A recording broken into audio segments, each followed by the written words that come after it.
Ayan, so good morning po mga kaparm. So muli, welcome to my channel and welcome to Kaparm TV Demo Area.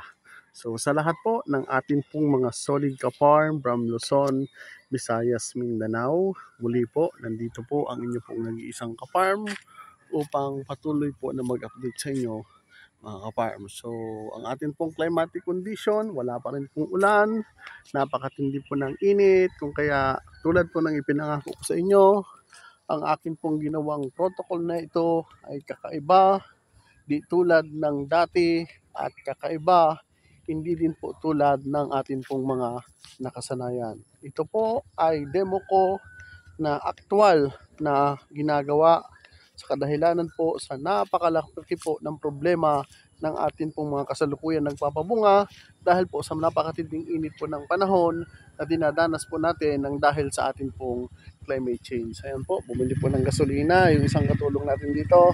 Ayan, kami po kasi magdidilig ngayon mga kaparm. So, update ko po kayo ha. Ngayon po ay 28 days ang atin pong mga bulaklak. So, 28 days sa kasalukuyang panahon pero ipapakita ko po sa inyo ang sitwasyon ng atin pong aktual na demo area. So, ayan, hayaan nyo pong ipakita ko po sa inyo ang kasalukuyan pong sitwasyon sa atin pong area. Ayan. So, ayan po, makikita po ninyo na kulay brown na po yung atin pong mga bulaklak. So, kulay brown po siya, hindi po dahil sa siya po ay may trips. So, kulay brown po siya dahil po sa labis po na init ng panahon. Pero kung makikita nyo po ay meron na po tayong mga butil. Para sa akin, positive na po ito dahil nga po maagang dumating ang atin pong mga pollinators. Ayan, shoutout po pala kay Tatay Lito Arenas. So magkausap po kami kahapon at isinare ko po sa kanya ito pong ating mga bagong discovery na ito. At sabi ko nga po, willing tayo na ito po ay i-share natin sa atin pong mga solid na mga kamangga, lalo na po dito sa area po ng Luzon. So yan, Tatay Lito Arenas, isa po sa mga successful na nagde-demo sa atin pong mga solid na mga kamangga at mga kaparm. So ayan, so pinapakita ko po sa inyo na sadya pong mabilis pong mag-dry ang mga bulaklak natin dahil nga po kinakapos sa tubig ang atin pong mga puno. So ang naging solusyon po namin dito, kami po ay araw-araw na nagdidilig mga kaparm. So makikita nyo po, yun pong butil niya ay nakaposisyon na. Ayan po, napakaganda po. At siya po ay only 28 days today. So 28 days po ito. At ito po ay mula po sa unang araw ng aming pong pagpabulaklak. Ito po ay nakarecord mga kaparm. So wala po tayong dinadaya dito. So kami po ay magdidilig ng amin pong mga puno. Ayan, pinapakita ko po sa inyo. Ayan po, yan. Yan, 28 days pero kita na po natin yung mga butil. Ano pong kadahilanan? Tayo po ay gumamit ng insecticide na matindi ang residual effect sa ating mga kalabang insekto pero hindi po apektado ang ating pong mga pollinators. Ito po yung lagi ko pong sinasabi na hindi po pwede na tira lang tayo ng tira mga kaparm. Pero dahil po yung ginamit po natin na insecticide ay meron pong mataas na residual effect at merong matagal na bisa. Kaya nga po lagi ko pong sinasabi na ang Pexalon po ay merong strong and long residual effect dahil kahit po present sila dyan, ang mga kalaban nating insekto ay hindi po nila nanaisin na kainin po yung atin pong mga nabubuong butil. At ganoon din po, gumamit po tayo ng mild dito na insecticide na para po sa trips, yun pong atin pong super insecticide na siya po ay meron pong active ingredients na propanopause. Bagamat siya po ay isang uri lang ng propanopause, kapag nagsanib pwersa po, yun pong ating Pexalon at yun pong ating super insecticide ay nagkakaroon po siya ng very strong combination na nagiging dahilan para po mahadlangan yung pag-atake ng ating mga kalaban po ng mga insekto. At ito po, ang actual na sitwasyon ay 28 days po ay active pa rin po ang ating pong mga pollinators. Tingnan nyo naman po yung amin pong mga langaw. Ayan, active na active po sila at wala pong dahilan para po tayo ay mag-alala. Kasi nga po, dahil po napakatindi po ng init, kami po ay gumagawa ng paraan na tayo po ay makapagdilig. So, yon galing po yung ating isang boss dito kahapon at nagdala po siya ng hose extension. Ayan. So, salamat po pala kay boss Antonio Vergara at syempre in the presence ng kanyang kapatid si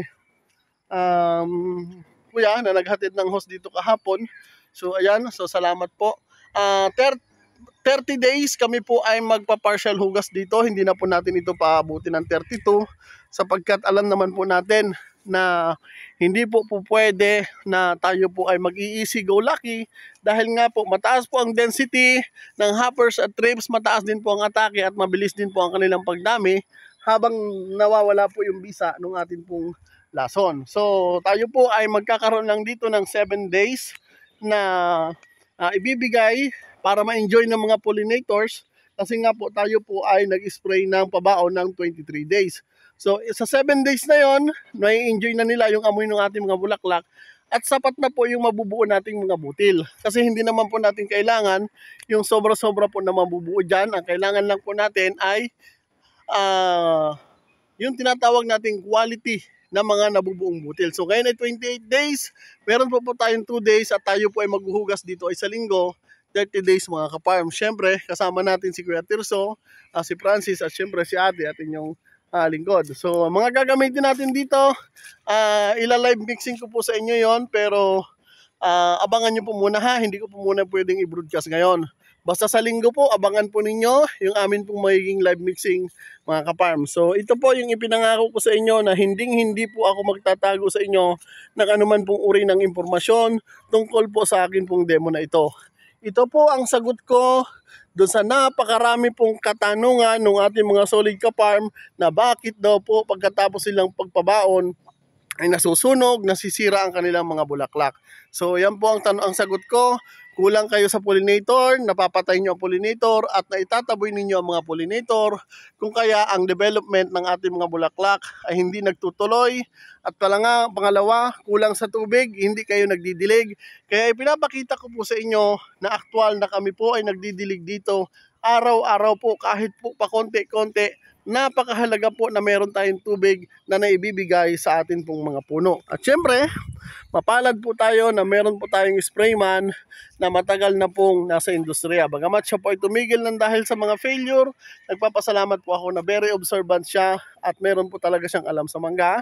At ang atin pong idinidevelop sa kanya ay yung panibago pong sistema sa pagmamangga. At syempre, yun pong ating mga ginagamit na chemicals dito. Lahat po yan ay available sa market na tanging ang Ka-Farm TV po ang gumagawa ng design kung paano po ito gagamitin mga Ka-Farm. At abangan nyo rin po, kami po ay gagamit dito ng atin pong sariling Ka-Farm TV secret weapon during fruiting stage na mga Ka-Farm sapagkat marami pong mga sinyales na sila po ay present sa lugar na ito.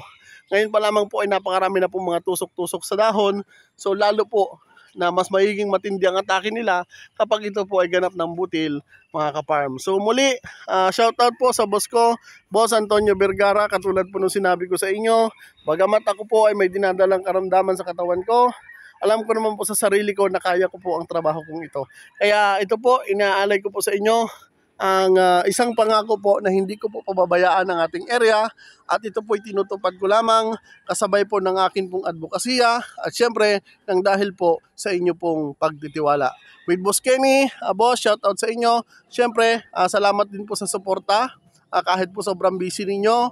Lahat po ng pangailangan dito sa farm ay naiibigay po ninyo at ipinapakita din po natin na basta't wala pong delay, wala pong aberya sa supply ng ating chemicals, wala pong magiging aberya ang ating mga area mga ka-farm. Subalit, kung tayo man po ay nagbibigay ng reseta at meron pong mga aberya, wala rin pong mangyayari kahit gaano man po kagustuhan natin na maibigay ang lahat po ng ating pangangailangan at syempre makapagbigay po tayo ng mga best result ay mananatili po tayong bigo hanggat hindi po tayo nasusunod 100% sa supply ng chemicals, name of chemicals at lalo tigit po ang pagtitiwala ninyo sa Ka-Farm TV Mingo Protocol na ang proseso po ay nandyan na. Ang proseso po ay kaya natin gawin. Kaya kung ano po yung ating pong mga pangailangan, ayun po ang dapat po natin na napagbibigyan mga Ka-Farm. Ayan po, napakarami pa rin po ng mga honeybee. Kaya pinapa-enjoy po natin sa kanila yung pagkakataon po na sila po ay makapagparami. Dahil kung wala pong pollinators, hindi po tayo makakapagpa-develop na magaganda po natin na mga butil. Kaya wag po kayong magsaya. Kung every time na mag-i-spray kayo ay napapatay ninyo ang lahat ng klase ng hayop, dahil tayo din po ang magsasuffer niyan. Maaari nga po na napapatay natin ang halos lahat ng insekta sa manggahan natin, pero pagdating naman po ng pollination process ay wala na po tayong katulong sapagkat napatay na po nila natin ang atin po mga kaibigang insekto, kung kaya po mas marami na po ang kalaban natin kaysa mga kakampi pagdating po ng pagbubutil ng atin pong mga area. I love pollinators, I love mango, at syempre, mas mahal ko po ang industriya ang kinabibilangan ko. Kaya ang advokasya ko pong ito, ako po ay nagbabahagi ng sarili ko pong paraanan na hindi po magiging delikado sa ating bulaklak, hindi magiging delikado sa ating mga pollinators sapagkat ang mga pollinators po ang tanging katulong natin, kaya sila po ay dapat nating sagipin, mga kaparm. So ulitin ko po, ang ginamit ko po dito sa pabaon, Pexalon 100 ml, Super Insecticide 100 ml, Wocosim Yield Boostel 100 ml, at Acanto 60 ml, mga kaparm. So 60 to 80 ml pwede nyo gamitin. So yun po ang kabuuan ng akin pong pabaon. At sana po kung ano man po yung maging resulta nito ay antayin po ninyo at pwede nyo pong gayahin sapagkat ito po ang sagot ko do sa paulit-ulit po ng mga katanungan na inyo pong ibinibigay sa akin. So, ang sa akin po kasi to see is to believe. Kaya kung ano man po yung mga itinuturo ko ay mismong ginagawa ko, at ang witness ko po dyan ay yung mga tao ko po dito sa farm. Ako po ay hindi pa po umuwi mula nung nagpabaon. Nakatutok po ako dito. At ito nga po ay ipinangako ko na during critical stage, basta't ako po ang may hawak ng isang area, ay pipilitin ko po na sa tulong po ng Panginoon, magawa ko po yung best ko. At syempre, wag naman pong masira yun pong ating mga produksyon. At syempre, para magawa po natin ang best na result para sa ating mga solid na mga kaparm. Muli, ito po ang 100% Kaparm TV Mango Protocol under Kaparm TV. Salamat po sa mabibisang gamot ng Corteva AgriScience at syempre ng AIBA at syempre sa Pulyar ng Biostad Philippines. One day, baka po pumasyal ako sa inyo at humingi po ako ng konting suporta sa akin pong advokasyang ginagawa na ito para po sa atin pong lahat ng mga kaparm. God bless po. I love you all.